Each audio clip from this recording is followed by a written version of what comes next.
In today's video, we're going to a city that was off limits for 50 years. But first, let's go back to the beginning. Since the collapse of the Soviet Union, hardly any country has developed as well as Estonia. The small country in the Baltics is famous for its startup culture and its digital progress. Food deliveries are made by robots, and even the Bolt scooters that we all know come from Estonia. What I'm getting at is that the Soviet past has practically become invisible. So I made it my mission to make the invisible visible again.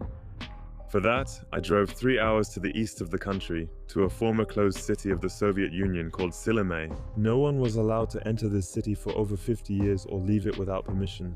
Why? You'll see later in the video, so join me on this journey. Okay, the first step to reaching a goal like this is to get a taxi for 6 euros. Estonia is already more advanced technically than Germany, I must admit. You get your food delivered by robots. You can order a Bolt taxi anywhere for a few euros. But yeah, now we're going to a place that's stuck in time.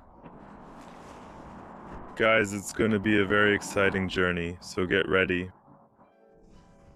My taxi will be here in a minute, then it'll take me to a train that we have to ride for 3 hours. And the problem is, once again I'm cutting it close. That means we might miss it again, but man, it's gonna be a 5-minute decision whether we make it or not. So guys, but we'll make it. I also have to say that I'm in Estonia and not in East Germany.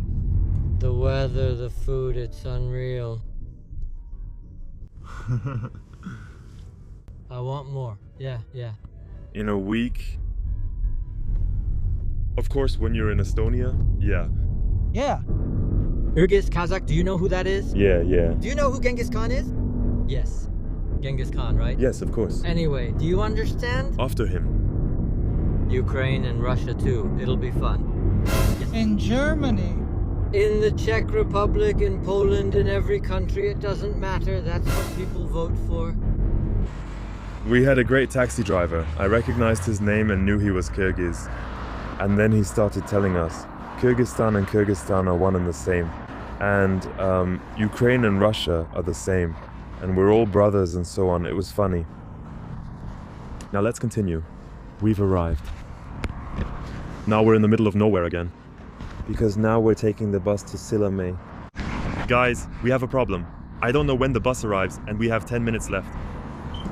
There's Narva. Look, Narva. Now let's go see what's there.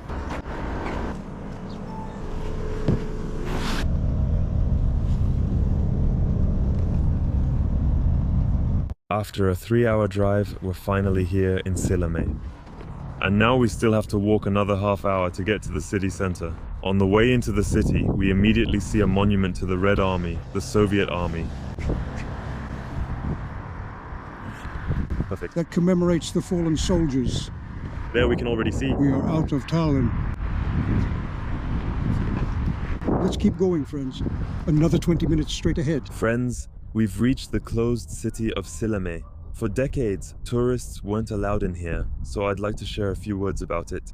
Residents rarely left, and since it was secret, no one could discuss it. It was a closed city, right? Closed. We came here, the city was absolutely closed. Another interesting fact is that you couldn't find Sillamäe on any map in the whole world. Why was it secret? Uranium was mined here. Because this uranium was used for nuclear and military purposes. There was, I don't know, Russian words, uranium, or there was an important resource, right? Before you couldn't talk about it, but now everyone talks about it. Yes, here. Here, this plant was involved in the creation of nuclear weapons for the security of the Soviet Union. Yes, the Soviet Union's security was important. Today, some of this uranium is spread in the seas, so it's very polluted and you have to be careful with the water here. Nowadays, there is still an industry here, namely, a beer industry. A beer factory was opened, and I'll tell you, I just have to quickly Google who opened it. Quick cut. Okay, this beer factory produces beer based on recipes by Karl-Heinz Radke, guys. So, there's still beer here. Exactly. Yeah, Toker already asked, how is it for you? How is it for you in the USSR? Just how long have you been I've been living here since 1956 in the last century. That's incredible, right? A long time. You know, I can tell myself that I'm living well here too. It's good here, now it's good. Yeah, is that national? Is that Estonian or Russian or Ukrainian or Russian? Russian? I'm from Leningrad. Leningrad? Yes, that's one of my favorite cities. I know a lot about this city because I had access to documents that were classified. SS meaning top secret, so that's it. So it's very simple. I can tell you a lot about this city. Looks like that's all, nothing more. Something has been repaired, something patched up, something faked, but basically everything stayed the same. We Warris, it received city status in 1957. Thank you very much for the conversation. You're welcome. I wish you a nice day. I wish you much success. Thank you very much. Okay guys, the conversation with Babushka and Darushka was really nice. Super nice people. I just noticed one more thing. The Russian people I meet in the cities, the ones I ask questions to, often look rather grumpy. You tend to be hesitant to approach them or ask something, but then they turn out to be the warmest people ever. That's why it's always funny. So, greetings to my Russian-speaking viewers. What else did I find out? That was the city. Over there, that's where the city ended, at the stairs. It's really more of a village than a city. I'm showing you the main area, though there are now many apartment blocks. But think about it, 56, so he's been living here for, 65 years, wow. He said that was the House of Culture. There's the town hall. Wait, we have to show the town hall again. Here's the town hall. Ramatu in Estonian. Interesting. Over 80% of the people living here are Russian, but the town hall sign is still in Estonian. The town hall, it's still in Estonian. It's not. And where are you going? Yes. But I got a video. I'm writing a video from Sillamäe. How do you like this city? Great. Great. Good days. Well, I thought, or I read on the internet, that the entire young generation of the city is gone, but there are kids everywhere here, so... Apparently that wasn't really true.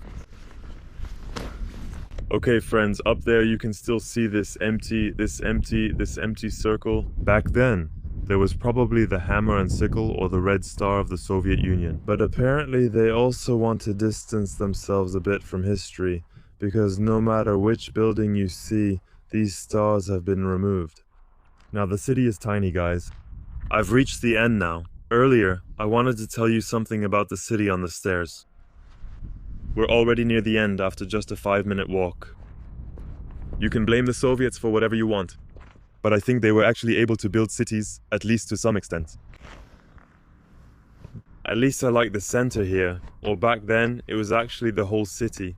At the end of the city, I now see a Soviet monument. On top, there's a man with, I think that's supposed to represent the uranium that was mined. Back there, guys, you see, I think they're still extracting a bit of oil. Uranium isn't being mined anymore.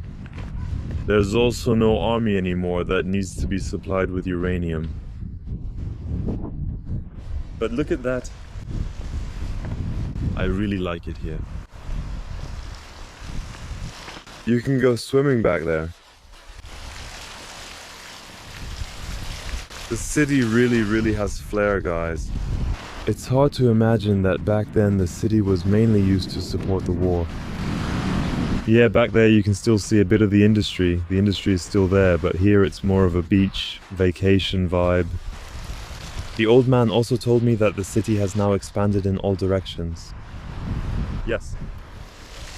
And Estonia has the resources to make a city like this beautiful again. Friends, I'm still by the sea, enjoying the day, having a bite, and about to end the video. Hope you liked it. I hope you were entertained. You learned something new, and yes, if you want to support me, feel free to subscribe, and then I'll see you next time. Goodbye.